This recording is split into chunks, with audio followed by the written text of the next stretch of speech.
Saya mau tanya, mimpi basah dalam Islam itu kan tidak mendapat dosa, tapi mimpinya tidak tahan lama.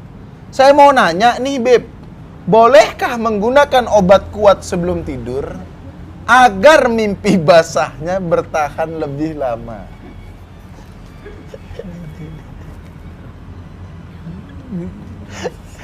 Ciri-ciri pemuda tersesat, bahkan di dalam mimpi ingin maksiat, ingin mesum. Memang saya jawab ya, gak perlu Habib Ja'far yang jawab ya. Beliau ini S2 apa sekarang? Tafsir Quran. S2 tafsir Quran, belajar agama berpuluhan tahun. Masa ditanya, bolehkah meminum obat kuat sebelum tidur? Saya aja yang jawab, Beb, karena ini ciri-ciri pemuda tersesat ya. Memang mimpi basah tidak dosa. Malah nikmat, mimpi basah itu nikmat. Salah satu nikmat ya. Nikmat yang diberikan dikaruniai untuk jomblo-jomblo yang tersesat, belum dapat istri. Biar dikasih. Merasakan lah ya. Biar gak zina. Oh. Iya. Tapi masa minum obat kuat? Memang saya belum tahu mimpi Anda akan lebih lama apa enggak. Yang jelas celana Anda akan ketat sepanjang tidur. Biar saya aja yang jawab karena Habib nih sayang ilmunya ditanyain pertanyaan seperti ini. Oke, nggak perlu Habib yang jawab. Kita langsung ke pertanyaan selanjutnya aja nih. Ini di pertanyaan dari YouTube. Oh, masih ada jawaban. Iya, tapi mungkin ini aja sih. Penting bahwa hukum meminum obat kuat itu. Nah, selama dia bukan mengandung zat-zat yang diharamkan dan selama ada rekomendasi medis, artinya dia sehat. Karena ingat di Islam kan halalan thayyiban. Selama dan dia halal dan baik, itu diperbolehkan. Tapi bukan untuk mimpi. Bukan untuk mimpi ya? Yang ada kalau Anda minum, sebelum Anda tidur, Anda zina tangan dulu.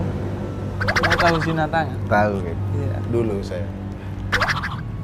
Sebelum kita masuk ke pertanyaan, ada istilah tersesat di jalan yang benar. Itu gimana, Bib? Nah, iya. Kok bisa dia di jalan yang benar tersesat gitu?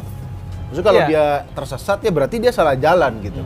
Apa istilah itu, maknanya apa kira-kira? Kita itu walaupun benar harus terus merasa tersesat. Makanya kita di suratul Fatihah kan disebut dalam Quran ihdinas siratal mustaqim. Beri saya jalan yang lurus. Padahal kita Islam ini kan sudah jalan yang lurus, tapi tetap berdoa karena jangan pernah merasa kita yang paling benar udah. Jadi terus merasa bahwa kita masih tersesat, masih kurang, masih ada salahnya, agar kita terus belajar dan itu sampai mati. Daripada Anda merasa benar, lebih baik Anda merasa tersesat. Oh gitu. Dengan merasa tersesat, orang akan mencari terus jawabannya. Orang yang merasa pintar, pasti dia bodoh. Pasti dia berhenti belajar, dan itu tahu bodoh. Lagi ya. Kalau orang yang merasa agama tidak perlu, itu nanti ada. Bukan, kalau tersesat di jalan yang lurus, itu mungkin orang yang Islam, tapi mungkin salah belajar. Gitu maksudnya. Atau yang enggak, dia akan banyak pendapat dalam Islam. Banyak hal dalam Islam yang dia kemudian terombang-ambing di sana. Jadi dia tersesat di jalan yang lurus. Di jalan yang benar. Kalau Coki Pardede itu tersesat di jalan yang salah. Di tidak ada jalan ya. Bahkan nggak ada jalan, tapi tersesat. Lebih parah lagi. Mau tanya dong, untuk bisa mencintai orang lain kan kita harus mencintai diri sendiri. Nah, terkadang ini susah dilakukan. Gimana kalau kita ke dukun pelet, saya kasih foto saya sendiri agar bisa pelet diri saya sendiri, biar bisa self love. Mohon jawabannya, Beb. Soalnya saya ingin mencintai orang lain. Ya Allah, masa mencintai orang lain sesusah ini? Ini ada aja nih masalahnya. Dan memelet diri sendiri. Ini untuk mencintai diri sendiri. Iya. Minta dipelet. Iya, dan dia mau melet dirinya sendiri agar dirinya sendiri mencintai dirinya sendiri. Memang ribet kalau orang aneh ya kan? Iya. Mau self love deh. Mencintai diri. Ini kayaknya ada urusannya sama psikolog deh. Yang jelas pelet itu sudah dosa. Memelet ya? Iya, memelet itu sudah dosa.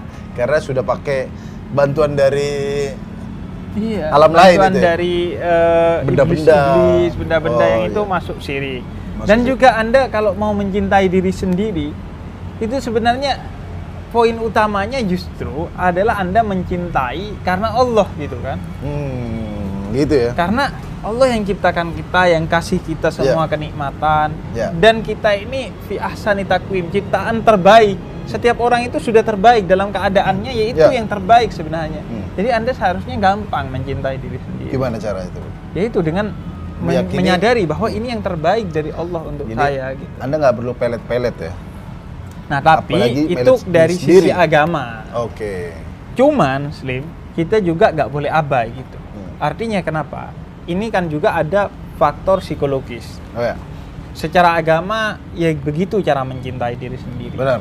Tapi kan sudah Bib saya melakukan jalan itu. Kok nggak tapi- cinta-cinta sama diri Iya, saya sendiri ya? secara mental saya sulit gitu. Iya, Dan iya. banyak sekali Slim pertanyaan-pertanyaan Ada ya? seperti ini nyasar ke saya. Nggak cuma soal agama doang berarti ya? Nggak soal agama doang. Soal kepribadian, soal mental health ada juga ya kita? Iya, jadi banyak sekali orang itu yang nanya, Bib gimana caranya saya tidak bunuh diri? Waduh. Nggak mungkin dong saya bilang baca surat An-Nisa 24 di mana Allah di dalam Al-Qur'an melarang bunuh diri. Nggak selesai. Artinya Langsung buntu di situ Agama- diskusinya ya berarti ya? iya, Kalau artinya langsung- butuh pendampingan dari psikolog-psikolog untuk menjelaskan masalah Oh, ini iya. agar larangan bunuh diri itu tidak bisanya hanya melarang, tapi Jangan. ngasih solusi. Iya, ini terlarang. Gimana caranya? Beb, Kita saya mau jawab. bunuh diri nih. Tapi kan dilarang. Ya, Iya. saya stres justru Nah, karena ya itu.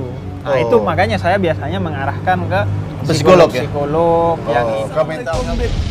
Jadi gini, emak saya kalau masak makanannya rasanya kurang enak. Emak Anda selain nggak bisa masak, nggak bisa ngasih nama ya yang bagus. Ya.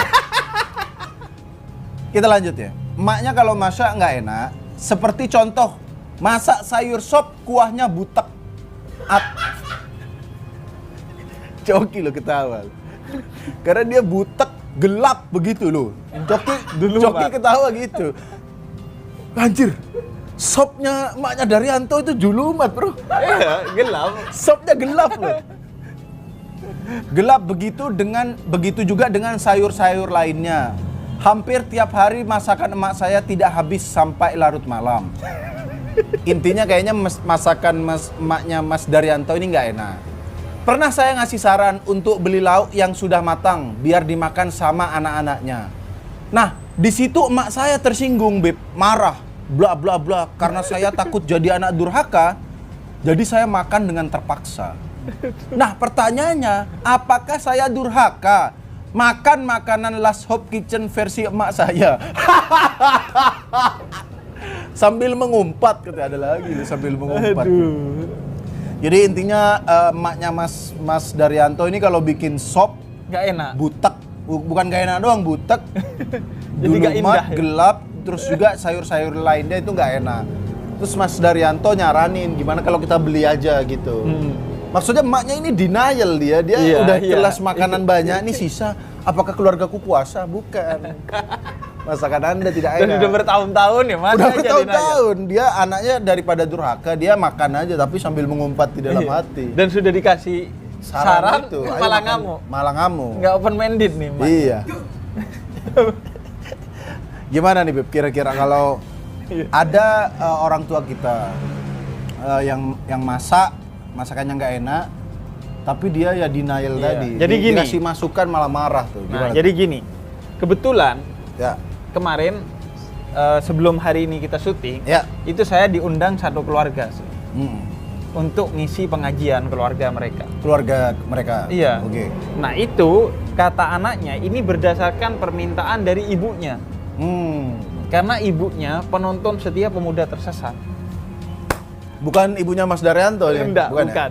Kalau ibunya Mas Daryanto, Ibu-ibu nonton Pemuda Tersesat. iya, saya heran.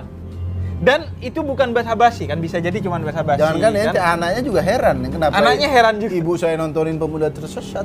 Jadi Terus diundang ke sana. diundang ke sana. Terus dia cerita, itu yang pas Habib bahas ini, bahas itu, dia tahu semua. Wush, gokil. Terus Gokil. Nah makanya, jadi ini pasti penontonnya ada ibu-ibu juga kan, berarti. Oh ya, ini Kita bisa. nyangkanya kan anak muda aja. Ternyata ini masuk ke ranah ibu-ibu ya. Iya. Kebetulan mungkin Ibu-ibu yang tersesat. ibunya Mas Daryanto semoga menonton ini. Jadi gini, bukan hanya Ya. anak yang bisa durhaka kepada orang tua, tapi orang tua juga bisa durhaka kepada anak. Ini baru ya. Iya. Ntar ada kereta. Ini perlu diulang lagi. Anda mau marah-marah sama kereta? Bukan kereta. Bagus Ini banget. punya rezim loh. Pak Anies, Pak Jokowi bagus. Jadi nggak cuma anak yang bisa durhaka, tapi orang tua bisa durhaka. Bisa durhaka kepada anaknya ketika dia tidak memberikan hak anaknya dan tidak menunaikan kewajiban orang tuanya. Iya. Nah, termasuk dalam hal memberi Memasak makan. ya? Iya. Oke. Anda nggak usah merasa tersudut ketika dikasih kritik yang membangun. Robit atau Rik. Assalamualaikum. Tersesat. Beb, nanya Beb, kan maksiat bisa menyempitkan rezeki. Tapi kenapa teman saya yang open BO banyak uangnya? Mohon penjelasannya Beb. Ini agak cukup menantang juga ini. Maksudnya ada orang open BO maksudnya Eh, ini apa? ini kalau saya tahu dikira saya Apa? prostitusi online. Prostitusi online. Ya. Oke. Booking out gitu istilahnya. Prostitusi online ya. Katanya kalau maksiat Menyempit rezeki. rezeki. Terus kenapa orang yang prostitusi online malah banyak duit gitu? Nah, jadi gini. Memang jelas dalam Al-Qur'an, misalnya surat At-Talaq ayat 2 sampai 3. Ketakwaan dan keimanan itu memberikan kita rezeki. Ya. Cuma Anda harus pahami sejatinya itu yang dimaksud rezeki apa. Kemudian apakah kekayaan juga pasti rezeki? Oh. Pertama ya, kekayaan, harta itu belum tentu rezeki. Dia bisa jadi bencana. Karena misalnya ada yang namanya istidraj. Orang yang Istidraj. Allah sengaja tambahin kekayaan karena dia sombong, ditambahin lagi makin sombong, makin sombong, malah tambah kekayaan. ditambahin kekayaannya sama Allah biar makin sombong, makin dia tersesat. Oh gitu. Jadi di istidraj. Jadi kaya itu kaya harta belum tentu itu nikmat, bisa jadi itu bencana. Bisa jadi itu suatu istirjot tadi nanti Iya. suatu hari kualat katanya kalau nggak Kualat salah ya. Dan kemudian juga bisa jadi kekayaannya nggak bikin dia bahagia. Memang Kaya banyak tapi uang. cerai sama istrinya. Kaya tapi punya anak Darmanto. Kaya tapi punya ibu, ibunya Darmanto. Masa sobutek ya? Iya kan? Oh iya. Memang Kaya banyak tapi uang. makan daging nggak bisa kolesterol, makan manis diabetes. Anjir. Kemudian menikmati subuh udara segar nggak bisa kena COVID. Iya sih. Padahal dia kaya. Padahal dia kaya. Dia bisa beli. Bukan kaya, maksudnya secara secara Materi. data ya dia banyak uang. Banyak uang. Tapi belum tentu itu rezeki ya. Iya. Nah, yang kedua juga soal rezeki. Rezeki itu tidak ada kaitan langsungnya sama uang. Rezeki itu bisa bentuk kesehatan. Kemudian rezeki paling utama kalau kita adalah nikmat iman dan Islam. Ya. Kemudian banyak rezeki anak yang baik, anak yang nggak kayak Darmanto. Itu rezeki. Kan iya. Kemudian orang tua yang baik Orang tua gitu. baik, masaknya enak gitu ya. Iya, orang tua yang tidak durhaka. Iya. Itu rezeki. Artinya rezeki juga banyak. Jadi Anda jangan iri kepada yang Open BO ya. itu. Dia banyak duitnya bukan jaminan itu rezeki. Orang yang miskin bisa jadi itu rezekinya luas. Karena dengan kemiskinannya tapi dia merasa cukup, qanaah. Iya. Kemudian dia bisa mengisi waktunya dengan ibadah dan keluarga. Akhirnya hidupnya bahagia. Jadi tolak ukurnya yang Bukan dari diperbaiki. banyaknya duit ya. Bukan dari banyaknya. Tapi rezeki ya bisa dari keberkahan hidup, Iya. kesehatan. Itu mungkin zaman sekarang ngomongin kayak kebahagiaan keluarga itu kayak masa ini termasuk rezeki, seakan-akan Iya, udah dilupakan karena seakan-akan dulu. udah materialistis banget ya. Dan akan ingat kalau keluarganya udah gak ada nanti. Anjir. Ibunya dianggap biasa, tapi ketika gak ada ibunya dia baru tahu itu rezeki. Iya.